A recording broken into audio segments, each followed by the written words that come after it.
kira dokumen ini memberikan kepada kita banyak sekali pelajaran betapa agama itu mungkin saja berbeda-beda secara ritual, tetapi memiliki banyak kesamaan dan pandangan, terutama kalau berbicara mengenai persoalan-persoalan kemanusiaan. Pengantar dari dokumen Abu Dhabi ini yang kebetulan saya baca terjemahannya yang diterbitkan oleh KWI. Terima kasih kepada KWI yang sudah menerjemahkan dokumen Abu Dhabi. Dan saya juga ikut sedikit menulis komentar di buku yang juga diterbitkan tentang ini.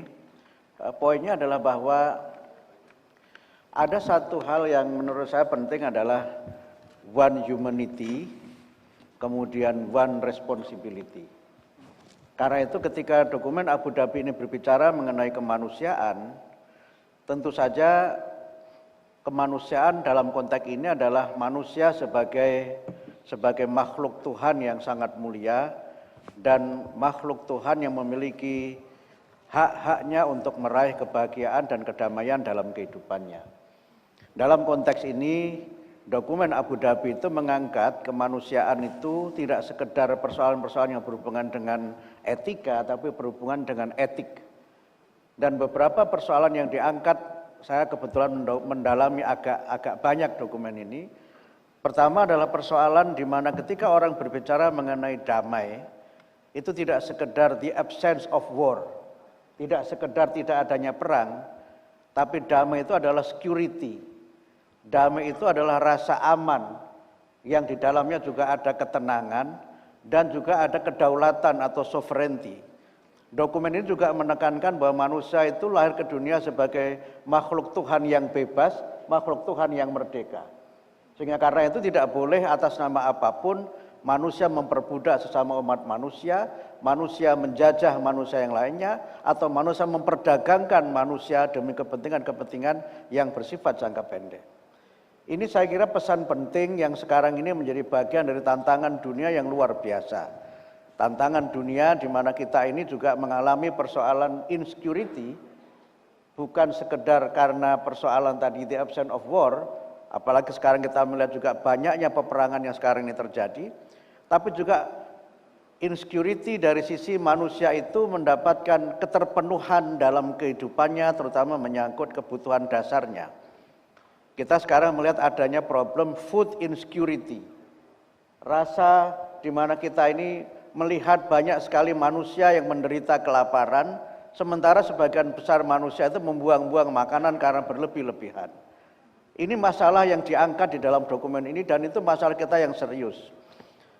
Diskrepensi atau kesenjangan, disparitas kesejahteraan, itu masalah dunia yang saya kira semua kita melihat dan sangat kasat mata. Bahkan mungkin sebagian juga terjadi di tanah air kita. Paus Fransiskus, saya kebetulan sudah 3 kali bertemu dengan beliau, dan saya sempat cerita kepada sahabat saya, Romo Beni, sahabat baik saya, Romo saya sudah ketemu Paus 3 kali. Gitu. Wah saya malah yang Katolik belum Mas Mukti. Sehingga saya bilang itulah untungnya jadi orang Islam, saya bilang gitu.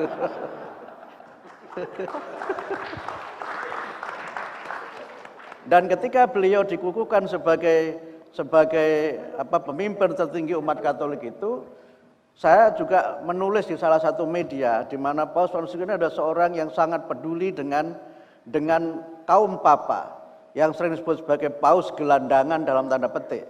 Karena kepeduliannya sangat tinggi kepada mereka yang menderita, kepada mereka yang terpinggirkan dalam kehidupannya atau tidak diakui eksistensinya. Jadi dokumen ini berbicara mengenai sovereignty, mengenai kedaulatan manusia sebagai makhluk yang merdeka, tapi juga kemudian diangkat kepada persoalan-persoalan yang menjadi concern dunia. Saya menghadiri pertemuan di Vatikan sebelum Muktamar Muhammadiyah tahun 2022, saya ke sana di tahun 2021 menghadiri pertemuan COP26 di Vatikan. Ada 2 pertemuan di situ, yang pertama adalah pertemuan tentang lingkungan hidup, bagaimana para saintis dan agamawan berbicara tentang climate change, dan ini juga masalah yang serius terhadap kemanusiaan. Kita sekarang bicara mengenai global warming, mengenai climate change, tidak dikaitkan dengan masalah kemanusiaan, padahal terjadinya climate change dan global warming itu adalah karena krisis kemanusiaan dan karena juga manusia yang melampaui batas-batas dalam kehidupannya itu.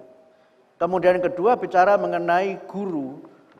Bicara mengenai guru, saya kebetulan waktu itu juga presentasi di dalam Vatikan sendiri, di mana Paus memberikan perhatian yang serius terhadap persoalan illiterasi, persoalan kebodohan. Dan ini juga masalah yang sangat serius. Dan Paus memberikan perhatian dalam masalah kebodohan itu terkait dengan arti penting para guru dan perlindungan bagi para guru itu sebagai pejuang kemanusiaan. Jadi kebodohan itu juga bagian dari masalah kemanusiaan. Nah, problem kita sekarang sebenarnya tidak sekedar knowledge illiteracy, tetapi problem kita yang sangat serius sekarang adalah moral illiteracy. Ini juga masalah yang sangat serius, dan kalau moral itu sudah rusak, maka manusia kehilangan kemanusiaannya. Dan saya kira yang sangat penting dalam konteks Indonesia sekarang ini adalah bagaimana kita tidak menjadikan dokumen Abu Dhabi ini sebagai dokumen ini adalah dokumen bersejarah, tapi jangan hanya menjadi sejarah. Saya kebetulan aktif di berbagai dialog antar iman. Dengan Pak Gomar ini entah berapa kali ketemu di forum yang sama. Ada dokumen Kalimatun Sawa atau Common Word, kemudian ada Aman Message, Indonesia kontribusi dengan Bogor Message, dan sekarang ada dokumen Abu Dhabi. Dua pesan penting dari dokumen ini adalah, yang pertama, ketika saya hadir di pertemuan di Vatikan itu, Syekh Al-Tayyib memanggil Paus Fransiskus dengan sebutan my brother. Itu sebuah ungkapan yang dalam konsep Islam menggambarkan persaudaraan yang luar biasa, persaudaraan yang melintas batas, di mana seorang muslim, pemimpin besar muslim, memberikan ungkapan yang sangat tinggi kepada pemimpin Katolik dan pemimpin umat yang sangat dihormati dengan ungkapan my brother. Kalau hal yang serupa bisa kita katakan di tanah air kita, semua mereka yang di tanah air kita ini apapun agamanya adalah saudara, adalah brother kita. Maka ini menjadi bagian dari bagaimana kita membangun kerukunan yang sejati. Sering sekali sekat-sekat itu terjadi karena perbedaan-perbedaan yang sebenarnya perbedaan itu adalah perbedaan yang dikapitalisasi oleh berbagai kepentingan.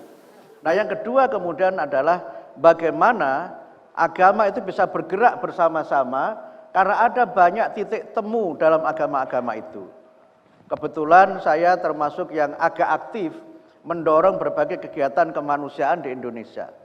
Ada paling tidak misalnya yang dibentuk di tanah air kita ini Humanitarian Forum Indonesia. Itu sebuah lembaga kemanusiaan lintas iman di mana kita bisa menyelesaikan dan turun bersama-sama ke lapangan membantu mereka yang membutuhkan uluran tangan kita secara bersama-sama.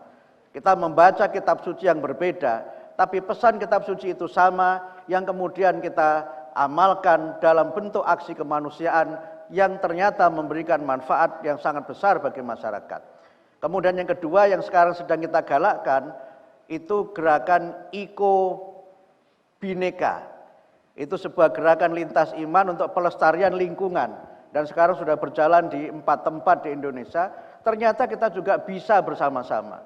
Sehingga kita tidak sekedar together, artinya kumpul-kumpul, tapi juga harus together, artinya kita bersama-sama.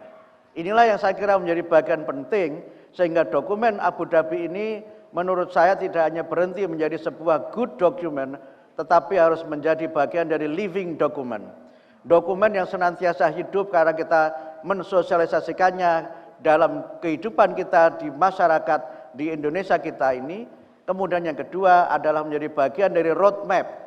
Disebutkan di dalam dokumen ini, dokumen Abu Dhabi itu merupakan peta jalan, merupakan roadmap yang mudah-mudahan membawa kita kepada jalan yang benar. Nah, jalan yang benar itu kalau di Islam namanya Shiratal Mustaqim. Marilah kita bersama-sama membangun jembatan, membangun hubungan, karena jembatan itulah membuat kita bisa melintas batas. Jembatan itu yang membuat kita senantiasa terhubung satu dengan yang lain, dan jembatan itu menurut dokumen ini adalah jembatan iman dan jembatan kemanusiaan. Saya kira begitu, terima kasih.